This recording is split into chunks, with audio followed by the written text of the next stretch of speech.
একটা জল খাবে কিন্তু কলসির সরু গলা। চেনা গল্প, তাই না? কিন্তু এই গল্পটা আমাদের শিক্ষক হিসেবে কি শেখায় সেটাই আজ দেখব। আসুন একটু অন্যভাবে ভাবি। কাক যেমন সমস্যার মুখোমুখি, আমাদের ছাত্রছাত্রীরাও তেমন ক্লাসরুমে বিভিন্ন বাধার সম্মুখীন হয়। তাদের সেই বাধাগুলো চিহ্নিত করতে পারাটাই প্রথম কাজ। প্রত্যেক শিক্ষার্থীর শেখার পদ্ধতি আলাদা। কেউ দেখে শেখে, কেউ শুনে, আবার কেউ হাতে কলমে। আমাদের জানতে হবে কার জন্য কোনটা সেরা। কাক বুদ্ধি খাটিয়ে পাথর ফেলেছিল। আমরা কি করতে পারি? গতানুগতিক পদ্ধতির বাইরে গিয়ে নতুন কিছু চেষ্টা করতে হবে। শিক্ষার্থীদের জন্য নতুন শিক্ষা উপকরণ তৈরি, খেলার ছলে শিক্ষা দেওয়া, কিংবা বাস্তব জীবনের সঙ্গে মিলিয়ে পড়ানো, সবই উদ্ভাবনী সমাধান। কাকের গল্প শুধু গল্প নয়, এটা একটা উদাহরণ।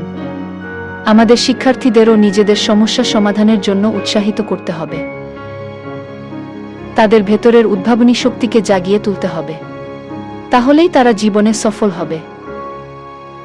শিক্ষক হিসেবে আসুন আমরা সবাই মিলে আমাদের শিক্ষাদান পদ্ধতিতে নতুনত্ব আনি। আমাদের চ্যানেলটি সাবস্ক্রাইব করুন এবং কমেন্টে জানান আপনি আপনার ক্লাসে কী ধরনের উদ্ভাবনী পদ্ধতি ব্যবহার করেন। একসাথে আমরা একটি উজ্জ্বল ভবিষ্যৎ গড়তে পারি।